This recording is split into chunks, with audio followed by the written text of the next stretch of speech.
Behind closed doors, the Freemasons were free to indulge in the secret rites and rituals handed down to them by their ancestors, and these became the basis of their levels of membership, called degrees.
Politicians funded by the Masons promoted the Masonic ideology.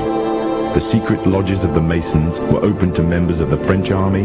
High-ranking officers and generals were indoctrinated to the Freemasons' way of thinking. With the people, the politicians, and the military of France under Masonic control, the Masons could finally strike. Freemasonry has worked in a hidden but constant manner to prepare the revolution.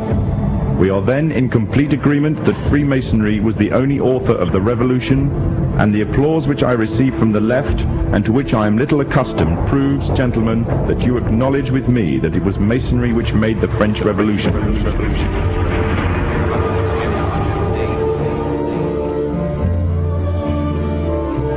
When the so-called founding fathers of America landed on Plymouth Rock, not only did they bring with them disfranchised people, they also brought the Freemasonic elements of Europe.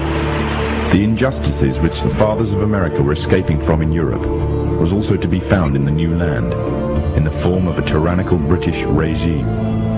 In order to gain complete dominance of the new state, the Masons used the same methods to gain control of France. Although the British monarchy was run by the Masons, the American War of Independence was a necessary action, and the people involved in the war were expendable for the Masons to fulfill their dream. Emotions of the people were manipulated into anger, and just like France, anger turned into war. This time, however, previous mistakes would not be repeated. The near defeat the Masons faced against Napoleon and his army in Europe taught the Masons a lesson. Any forthcoming leaders of the resistance must follow the Masonic agenda. The best way to do this was to ensure the leader himself was a Mason, and the leader who took the war to the British was none other than George Washington. On the 4th of July 1776, the Declaration of Independence was made. On the 17th of October 1781, the British were finally defeated and surrendered the colonies to the Americans, and the world's first Masonic state was born, a nation that would represent Masonry in every way.